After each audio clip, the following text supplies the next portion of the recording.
Boa noite. O projeto Globo Natureza apresenta hoje um novo e surpreendente retrato do Amazonas. Vamos mostrar o que os livros de geografia ainda não contam. O gigante brasileiro superou o Nilo e se tornou não só o maior, mas também o mais extenso rio do mundo. 3 países, 2 equipes, barcos, carros, aviões e uma travessia de 7.000 quilômetros. Francisco José alcança a primeira nascente a mais de 5.000 metros de altitude. José Raimundo vai à Foz e revela que o rio avança mais de 200 quilômetros dentro do Atlântico. Vamos conhecer povoados fantasmas, cânions impressionantes e a cidade perdida dos Incas. Uma aventura que você acompanha aqui no Globo Repórter, neste e no próximo programa.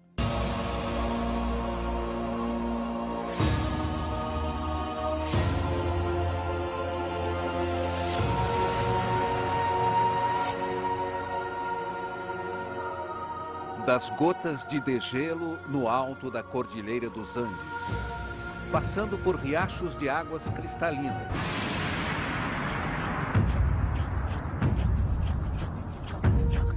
até fontes de antigas civilizações incas.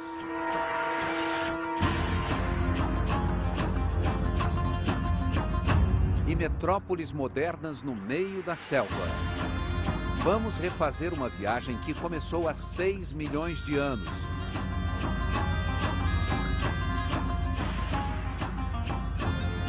E continua todos os dias no Rio Amazonas. A viagem das águas desde as nascentes até a foz do maior rio do mundo.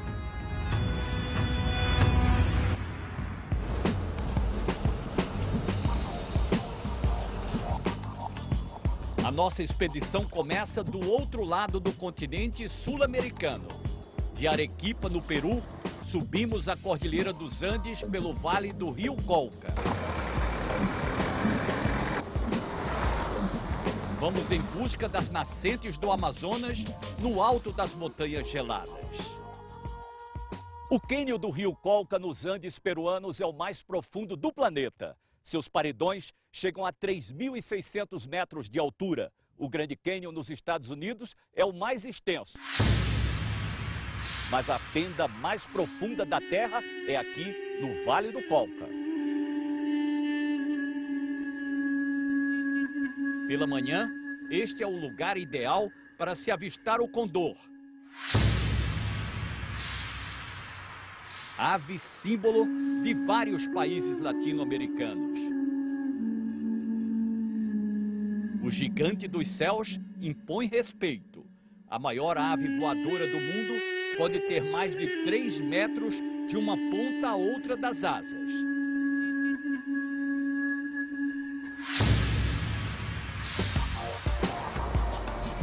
Mas é preciso avançar. Retornamos a nossa viagem. Já estamos há 4 dias na Cordilheira dos Andes, no Peru. E agora, mais uma parada para aclimatação à altitude. Chegamos a 4.500 metros. A temperatura é de menos 4 graus. Um médico peruano nos acompanha até a montanha. Ele aconselha caminhadas para que o corpo se acostume aos poucos à altitude. E explica que no alto da cordilheira não há tanto oxigênio.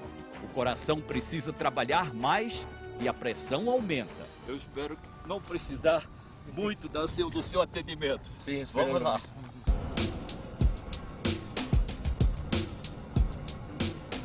No dia seguinte, saímos antes do amanhecer para finalmente escalar a montanha onde estão as nascentes do Amazonas.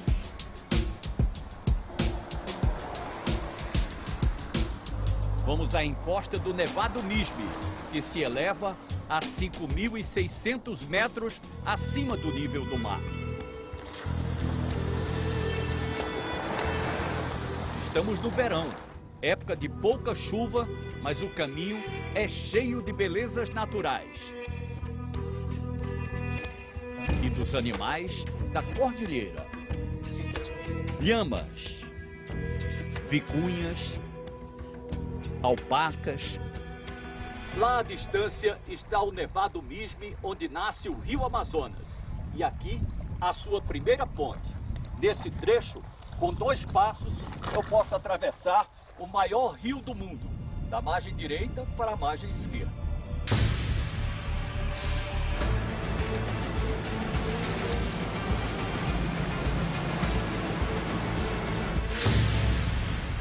A quase 7.000 quilômetros de distância, na foz do Amazonas, atravessar o rio não é assim tão fácil. São 279 quilômetros. Nem de binóculos dá para enxergar as margens. Mesmo que eu fosse um grande nadador, Chico, seria difícil. A ciência brasileira hoje considera a foz do Amazonas toda a área que vai do arquipélago de Bailique, no Amapá, até a foz do Rio Pará. Navegamos entre o Amapá e a ilha de Marajó, a bordo de um barco de pesca. Vamos chegar até o fim verdadeiro do Rio Amazonas, no Oceano Atlântico, onde a água doce finalmente dá lugar à água salgada. Viajamos mar adentro.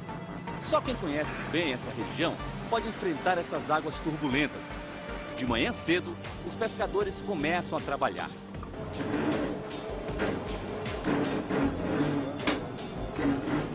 Essa puxada foi boa? Foi. Quantos quilos de peixe tem? 1,5 toneladas. 500 quilos.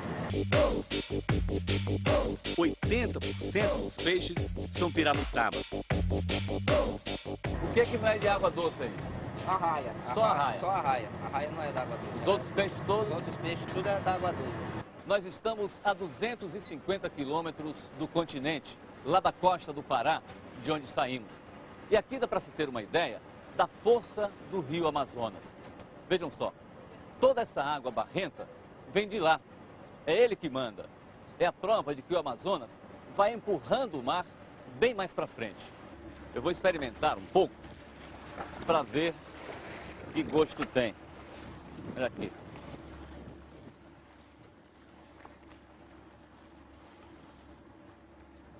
Não é nem salobra, nem sinal de sal. É água doce no meio do Atlântico. Na primeira vez em que estiveram em alto mar, estes jovens engenheiros de pesca se surpreenderam. Imaginava que eu fosse navegar pela primeira vez no oceano, no mar azul, né? E quando eu cheguei aqui, mar aberto, porém a água barrenta e doce do Rio Amazonas. Isso lhe deixou... Isso me marcou muito, me marca até hoje.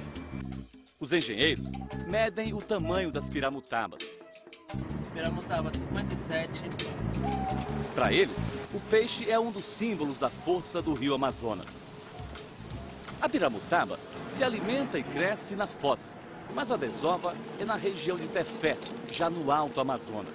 Águas agitadas, barco balançando muito, uma viagem sofrida para quem não está acostumado. Mas dá para suportar, pelo menos estamos aqui no nível do mar. E lá nos Andes peruanos, a que altitude está agora o Chico José?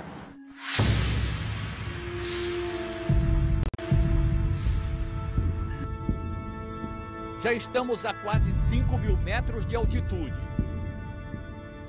No caminho, antigos povoados abandonados. Poucos ainda têm coragem de viver por aqui. Chegamos à fonte da Carroa Santa. Esta água que está jorrando da pedra vai para o Rio Amazonas. E é uma água pura. É uma água que está sendo filtrada pelo paredão. Ela vem de uma nascente principal que nós vamos chegar até lá. Seguimos de carro pela paisagem desértica. Mesmo no verão, a pequena trilha some embaixo da neve. Os carros nos deixam a uma altitude de 5.200 metros. Já ajudaram bastante. O MISMI está do outro lado dessa montanha. Aqui não pode andar rápido. Termina faltando ar. Estamos descendo, o médico está levando oxigênio ali. Eu espero que ninguém precise. O caminho é todo de pedras, o que torna tudo ainda mais difícil. Escalamos uma pedreira que parece não ter fim. Olha a distância que estão os carros. Temos uma boa caminhada em menos de meia hora. Escalada é o mais difícil, o mais cansativo. Bom, o primeiro obstáculo, vencemos. Que é cansativo, é. Mas nós vamos chegar lá. Às vezes parece impossível se localizar na imensidão.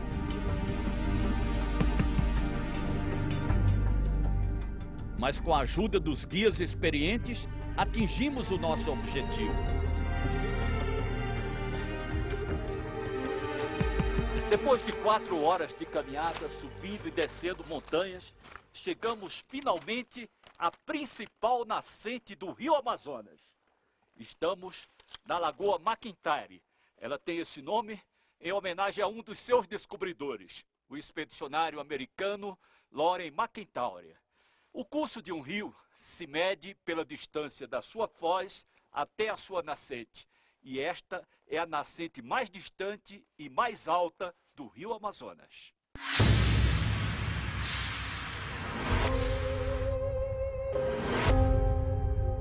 O local é desértico, sem vida, sem vegetais.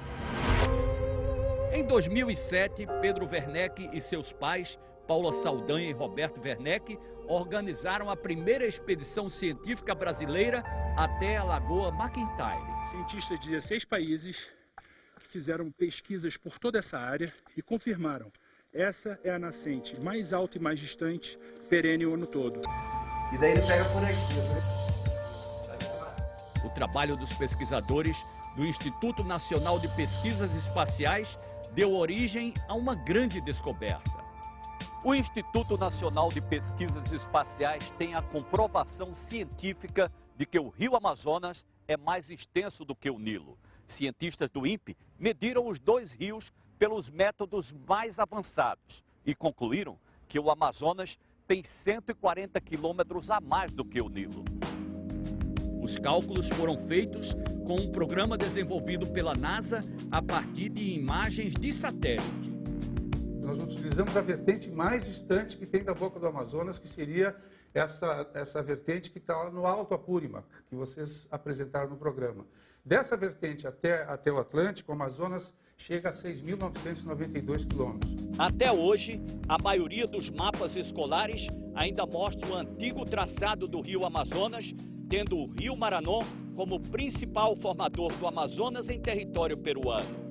Segundo o INPE, o novo percurso sai da Lagoa McIntyre, seguindo pelo Rio Apúrimac e outros afluentes até chegar ao Amazonas em território brasileiro. O maior rio do planeta nasce com tão pouca água numa pequena lagoa. Mas aí na Foz, Zé Raimundo, dá para avaliar a imensidão do Amazonas? –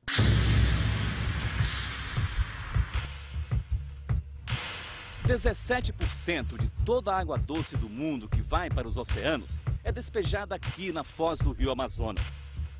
E os pesquisadores do INPE já conseguiram determinar também a idade do rio. O primeiro material que tem ali, que veio dos Andes carregado pelo rio, foi datado em 6 milhões de anos.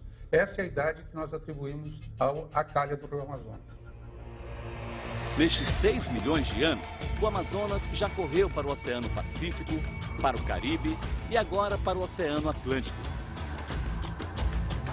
Mas as águas não se cansam de mudar o seu próprio caminho. Estamos sobrevoando a ilha de Bailique, a mais de 100 quilômetros de Macapá. E vamos mostrar o que a força das águas é capaz de fazer. Estas pequenas ilhas, quase perdidas entre o Amazonas e o Atlântico, estão em constante transformação. Vamos a Livramento, um dos povoados isolados. O acúmulo de sedimentos mudou muito a paisagem do vilarejo de Livramento. A água do Amazonas aqui não se espalhava desse jeito, porque o rio corria dentro da calha. A profundidade passava de 15 metros. Aquela ilha ali na frente, com aquela floresta, ela não existia. Surgiu nos últimos 20 anos. Na maré baixa, 2 vezes por dia, o pequeno vilarejo fica isolado. Não tem estradas, nem pontes. O socorro mais próximo fica a 2 horas de barco. Seu Erundino, de 75 anos, acompanha o sumiço do rio na frente de casa. A minha imaginação seria que vai ficar um campo. Vai acabar esse transporte de barco, vai ter que andar de pés, ou de cavalo, ou de boi, né? E aí vai ficar tudo mais difícil. Para a geóloga Odete Silveira, que estuda o Amazonas desde a década de 80, a movimentação da foz é a busca natural por equilíbrio. O rio Amazonas é vida pura. Ele vai procurar sempre a cota mais baixa para ele se movimentar. E se para isso ele precisar esculpir de um lado e depositar no outro, ele vai fazer isso. Então esse é o caminho natural do rio. Na ilha do Parazinho, os 2 fenômenos andam juntos. A ilha muda de lugar o tempo todo. Há 2 anos, a mata chegava nesse ponto aqui. Isso era uma árvore frondosa. Vejam agora onde ela está. Mais de 100 metros adiante. Mas se desse lado a ilha encolhe, do outro ela cresce e numa velocidade muito maior.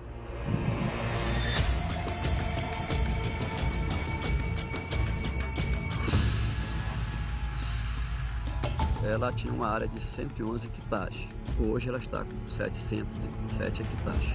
É o Amazonas virando floresta. E a floresta virando mar. Veneza do Marajó, uma cidade movida a bicicletas, flamingos e um bosque de pedra no caminho das águas.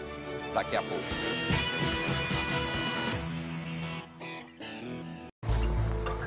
Do alto da Cordilheira dos Andes, começamos a longa descida até as planícies amazônicas.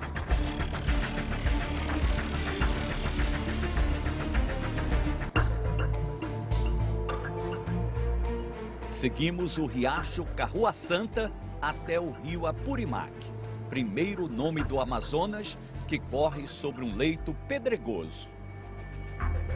A altitude faz com que poucos animais consigam sobreviver na região.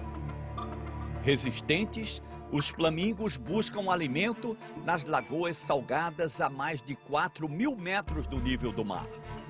São pequenos moluscos e crustáceos que eles apanham cuidadosamente com o bico. Mais abaixo, a viagem continua ao longo das margens do Apurimac. Aqui encontramos um pescador. Ele joga a tarrafa, mas sem muita sorte. E depois tira do bolso o único peixe que conseguiu pescar. Trucha, esse pescador é trucha. Uma pequena truta.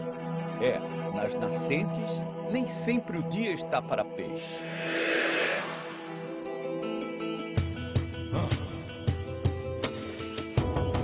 Na foz é tanta fartura. Esforço que recompensa o trabalho dos pescadores. Tem muito peixe no rio Amazonas. E quando a gente olha para ele, a gente sente muita alegria, né? Mas a pesca, aqui, é também uma ameaça ao grande rio. Pelo menos 700 embarcações costumam frequentar esse pesqueiro, mas só cerca de 50 estão autorizadas a pescar. Juntas, elas levam daqui, numa viagem, uma média de 2.000 toneladas de peixe. Calcula-se que isso represente apenas 20% da produção clandestina. E aí vem a pergunta: até quando a natureza vai conseguir repor esse estoque? Os pescadores notaram nos últimos anos que as piramutabas estão cada vez menores e a fartura já não é mais a mesma. O senhor não tem licença para pescar? Eu, particularmente, não. Entende? E a maioria aqui também não tem? Também não tem. Mas o senhor pesca assim mesmo? Pesca assim mesmo. Mas a gente tem que acabar com o faz de conta. Que é o faz de conta. Um faz de conta que fiscaliza, outro faz de conta que realmente respeita os órgãos ambientais, mas os recursos estão sendo explorados e estão sendo realmente prejudicados. E eu acho que isso é que tem que acabar. No alto da cordilheira, o respeito à natureza sempre acompanhou as antigas civilizações. Na margem direita do Apurimac, relíquias históricas de uma cidade inca. São os primeiros vestígios que ligam esta antiga civilização andina ao rio que no Brasil vai ter o nome de Amazonas. Os antigos habitantes da cordilheira vinham até este lugar e pediam fertilidade para os animais e para as lavouras. O administrador do local do patrimônio histórico peruano conta que a cidade abandonada tem mais de 5.000 anos. Se passa o tempo que viviam 5.000 anos. Nestas construções de pedra eram feitas oferendas aos deuses. Um lugar de orações às margens do Apurimac. Logo abaixo começam a surgir formações rochosas que a água do rio, da chuva e a força dos ventos esculpiram durante milhares de anos. Três cânions, um dos lugares mais bonitos da Cordilheira dos Andes. Três rios chegam até aqui protegidos pelos paredões de pedras esculpidas que parecem obras de arte da natureza. No encontro dos rios, o que chama a atenção são as pedras. São várias formas, como um bosque rochoso. Nossa cultura, digamos, chega ao Brasil e ao Atlântico através de um rio, não? Estamos unidos. Unidos e separados por muita água. Viajamos agora para Afuá, uma pequena cidade isolada na ilha de Marajó, no estado do Pará. Imagine uma cidade sem carros, no meio da floresta e onde o alimento principal é o açaí. E o povo daqui consome muito açaí? Demais. Não tiver na janta, no almoço, não come. Aqui, às margens do rio Amazonas, vivem 32.000 moradores num lugar que ficou conhecido também como a Veneza do Marajó. Tudo aqui foi erguido sobre palafitas para escapar das marés. Menos o cemitério, que já rendeu muitas histórias. Diz o povo da cidade que em Afuá, todo mundo morre 2 vezes. Morte morrida ou depois de enterrar morre afogado, né? Depois que morre mesmo, aí morre de novo afogado. Sem contar com o cemitério, todo o resto está sobre palafitas. E por elas circulam 12.000 bicicletas. O único meio de transporte de Afuá. Quem não tem bicicleta e anda a pé pelas ruas de Afuá, precisa ter muito cuidado. Uma atenção parecida com a de quem atravessa uma rua movimentada das grandes cidades. Qualquer vacilo, a pessoa pode precisar do socorro desse veículo aqui, ó, da ambulância. O triciclo atende muitas vítimas de atropelamentos. Mas os maiores problemas de saúde, quem diria, tem a ver com a qualidade da água que é consumida. São as diarreias, as parasitoses, desidratações. Um lugar que poderia ser o sonho de muita gente sofre por não conseguir conviver bem com o rio. É um pontinho no mapa. Para algumas pessoas pode ser insignificante. Para nós que moramos aqui, é o nosso mundo. No Peru, o desafio de vencer corredeiras amazônicas. E no Brasil, crianças que tomam o barco à noite para chegar à escola no dia seguinte. Veja a seguir.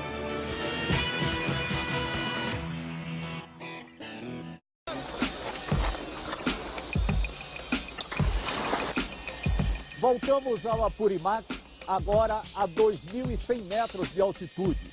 O rio ainda não é navegável, é cheio de corredeiras.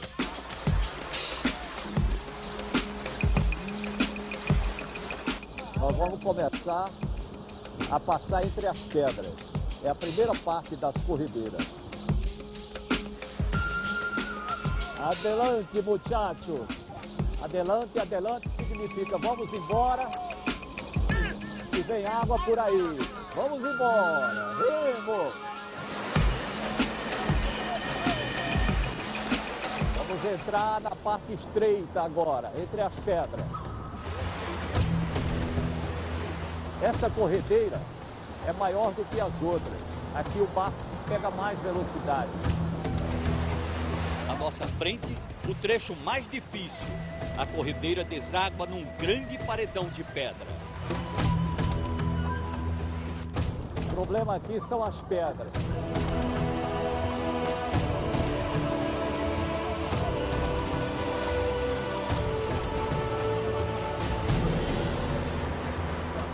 Com muito cuidado, os remadores conseguem vencer mais uma etapa. O cuidado que nós temos de ter é sair antes de pegar o cânion, porque se entrar no cânion não tem mais para onde sair. São paredões de um lado e do outro. Finalmente, um trecho com águas um pouco mais tranquilas.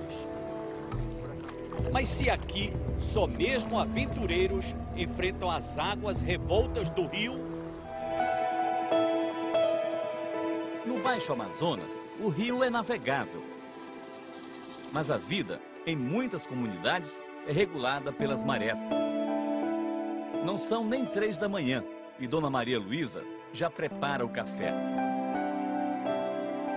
Depois chama os filhos, Romário e Simone. Eles precisam se arrumar para ir à escola. Rotina? Até poderia ser, mas é uma rotina que muda todo dia. De um dia para o outro, a Maria traz 1 hora, e todo dia é um horário. Às vezes, eles saem às 11 da noite para assistir aula no dia seguinte. Qual é o dia que a senhora acha que é mais normal para acordar, para fazer o café? Eu acho que o mais normal é os dias que saem nessa maré das 5, né? Umas 4 e pouco. 5 da manhã. Romário está indo pela primeira vez à escola neste horário. A irmã já faz isso há anos e não se acostuma. É complicado, né? Acordar essa hora, mas pelo estudo a gente faz tudo. Ter um futuro melhor, talvez. 3h30 da madrugada, maré alta, hora de viajar. O barco que faz o transporte escolar tem que sair antes das águas baixarem. Para quem estuda de manhã, não há outro jeito de chegar à escola. Eles se acomodam no barco. Algumas vezes dá para dormir um pouco. Mas com o mar agitado e o vento forte, ninguém consegue. Tem fé que não acontece nada. Joniel, o piloto, trabalha transportando alunos há 4 anos. Em dia de temporal forte, há o risco do barco ficar à deriva no meio do rio. É muita responsabilidade, né? Muita responsabilidade. Inclusive a gente carrega o futuro, né? Hoje a tempestade passou longe e o barco chegou antes de a escola abrir. Até dá para tirar um cochilo. Mas não demora muito, eles precisam se arrumar e desembarcam para assistir às aulas. Tarefa difícil depois de uma noite mal dormida. Para o professor, eles são os guerreiros. Coisa que muitos brasileiros não fariam, eles fazem. É estar aqui todos os dias. São 8 filhos, né? São. Ainda tem muita noite de sono perdido por aí, né? Na frente, né? Com certeza. Meus filhos tiram nota boa no final. Eles gostam de estudar.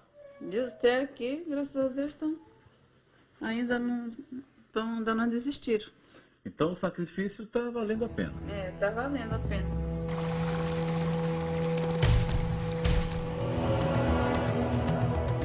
Adelante, muchacho.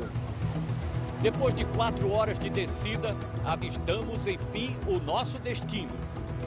Estamos passando agora sob a ponte mais importante do rio Apurimac.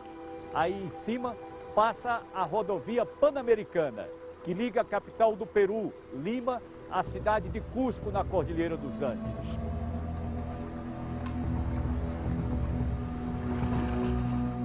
Chegamos. Graças a você. Valeu.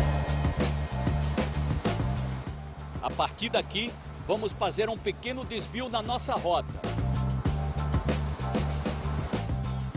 Descemos a cordilheira de carro e deixamos o Apurimac para trás.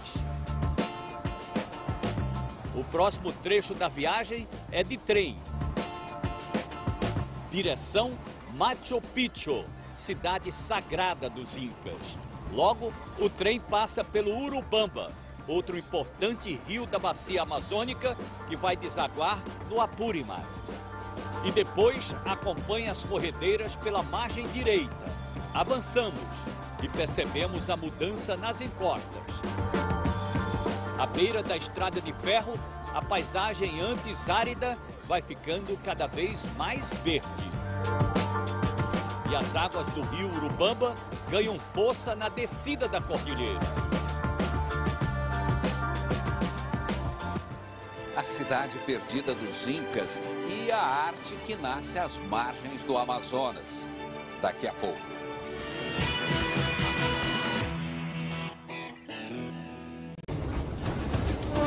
Depois de algumas horas de viagem ao longo do rio Urubamba, no Peru, chegamos à cidade perdida dos Incas.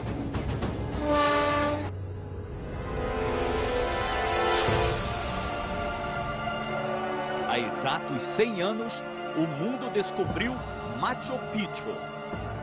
Este corredor nos leva ao portão principal da cidade lendária que só foi descoberta no início do século passado. Era uma das sedes do Império Inca, que desapareceu no período da colonização espanhola. O nome da montanha é Machu Picchu, mas pouco se sabe sobre a história do povo que ergueu esta cidade a 2.500 metros de altitude. Quando foi descoberta por cientistas norte-americanos, a cidade estava escondida embaixo de uma vegetação fechada. O local era repleto de serpentes. Mais tarde, pesquisas mostraram que aqui viveu uma sociedade extremamente bem organizada. Nas encostas, era cultivado o milho e outros cereais. A água vinha de fontes próximas da montanha. Mas como uma cidade num local tão úmido, no alto da velha montanha, não desabou com as chuvas e resistiu ao tempo. Um sistema de drenagem garantiu que a água escorresse para a planície amazônica e manteve Machu Picchu intacta. Os templos como este, em adoração ao Deus Sol, eram feitos de pedra com encaixes perfeitos de antigos artesãos. Artes de uma precisão incomparável que acabaram se perdendo no tempo depois que a civilização inca foi dizimada por colonizadores espanhóis.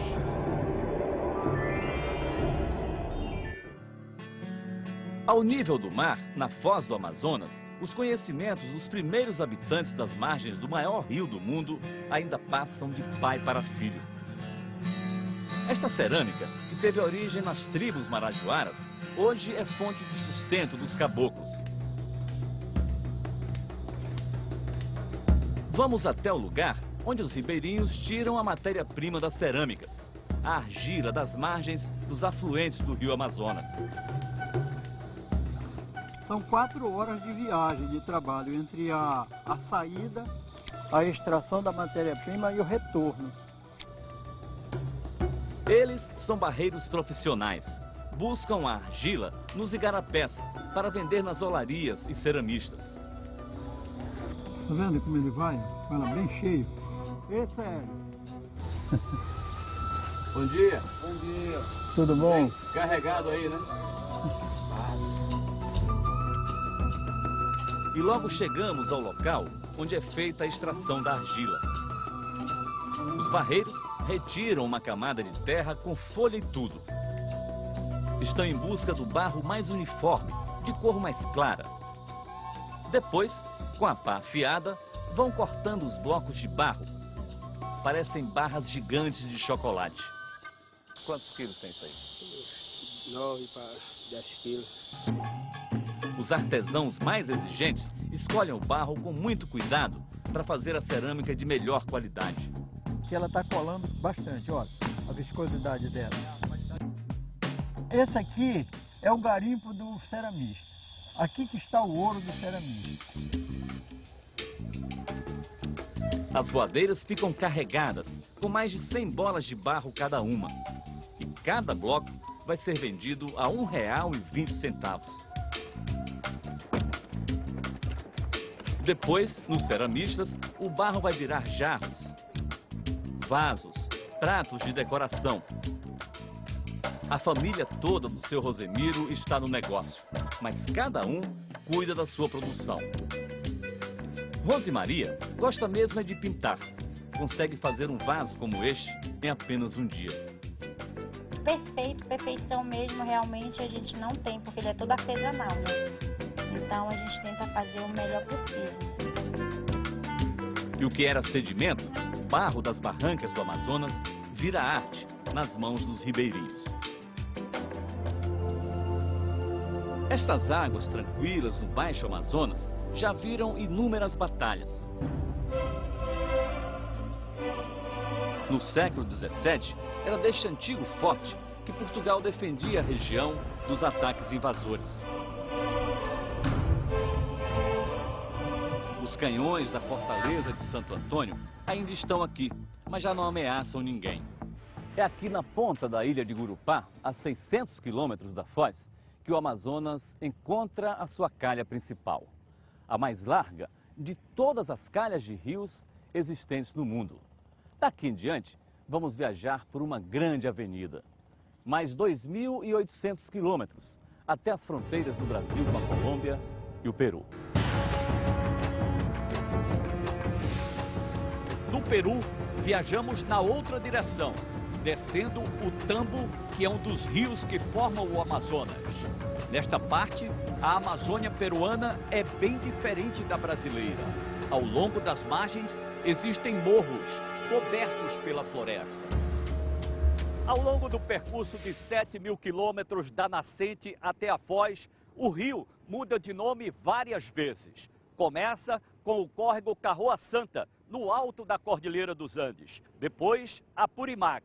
Aqui, Tambo, que vai encontrar o Urubamba e formar o Caiali, que recebe o Maranon e entra no Brasil com o nome de Solimões, chegando até o Rio Negro, perto de Manaus, onde forma a maior bacia hidrográfica do planeta, a Bacia Amazônica. E na próxima sexta, a grande aventura continua. Francisco José mostra a beleza das cachoeiras, a exuberância da mata e os animais da Amazônia peruana. José Raimundo encontra uma cidade americana perdida no meio da selva brasileira e as relíquias milionárias do ciclo da borracha. E no coração da Amazônia, um encontro nas águas. Nossos repórteres terminam a expedição juntos na Tríplice Fronteira.